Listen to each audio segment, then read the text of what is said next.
Ya, Shalom Aleichem Besim Hamashiach. Saya ingin membagikan beberapa ada satu topik yang memang saat ini luar biasa, ya, tentang penyangkalan tentang Tuhan Yesus yang disalibkan. Ya, berita ini bukan suatu hal yang baru. Ya, di abad-abad ke-16 dan di abad ke-4, ajaran-ajaran ini sudah ada sebenarnya. Seperti Gnostik. Ya, Gnostik adalah ajaran sesat yang memang di luar daripada kekristenan. Ya, begitu juga dengan Injil Barnabas. Ya, dalam Injil Barnabas dituliskan ya pasal 216, Yudas telah memasuki kekerasan melalui semua ke dalam kamar di mana Yesus telah diambil, sedangkan murid-murid itu sedang tidur. Dalam pada itulah Allah yang maha gaib telah berbuat keajaiban. Akhirnya bahwa Yudas telah demikian diubah dan bicara dan wajahnya seperti Yudas. Ya, Injil ini termasuk Injil apokrifa atau Injil yang di luar kanon, yang tidak diakui oleh orang-orang Kristen. Kenapa? Karena sangat berbeda dalam sejarah, fakta sejarah yang ada.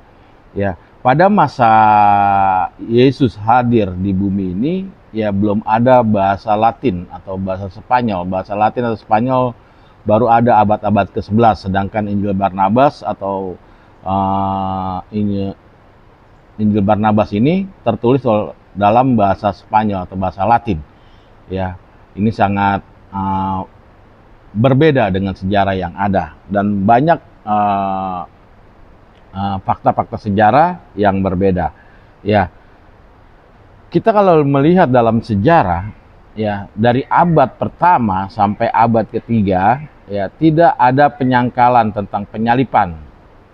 Ya, jadi abad keempat lah baru banyak yang menyamar-nyamarkan histori kebenaran, ya sejarah kebenaran itu sendiri. Ya, sedangkan ya kita tahu ya hanya ajaran Gnostik yang menyangkal pada saat itu tentang penyalipan Yesus. Mereka menganggap ajarannya bahwa Yesus itu adalah hakikat. Ya, jadi dia tidak punya pribadi. Itu sebabnya Yesus tidak bisa disalib. Tetapi yang luar biasa, ada beberapa ajaran-ajaran yang memang tidak mengakui Yesus di luar daripada Tuhan Yesus, tetapi dia menulis tentang sejarah penyalipan. Ya, salah satunya dalam kitab Talmud Yahudi. Ya, dia menyatakan tentang penyalipan Tuhan Yesus. Ya, begitu juga dengan seorang ahli hukum ya di Roma menuliskan juga penyalipan Tuhan Yesus pada tahun 90-an yang bernama Claudius Tacitus, ahli hukum sekaligus desenator ya Roma. Ya, beliau menuliskan kapan Yesus disalibkan dan pada zaman kekaisaran apa Yesus disalibkan. Dia menuliskan dengan secara bahasa Latin. Ya, karena pada saat itu bahasa Latin sudah ada di tahun 90-an. Ya, dikatakan dalam penulisannya ya autor lo minis eius Christo.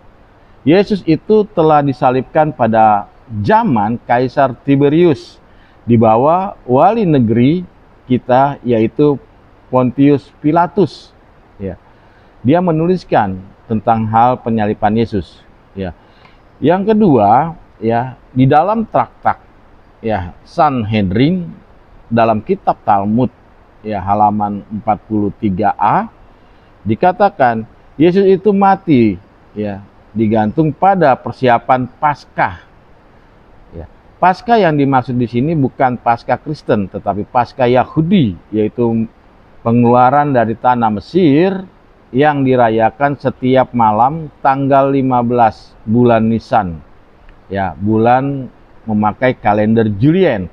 Kira-kira bulan purnama Paskah Yahudi. Kalau bulan Masehi kita ya kira-kira di dalam bulan Maret. Ya.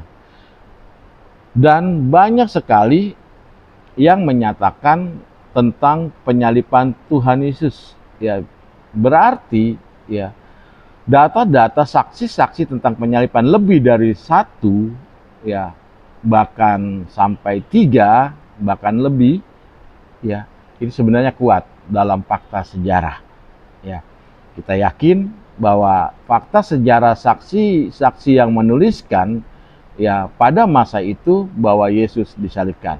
Ya itu saja, Tuhan Yesus memberkati kita semua.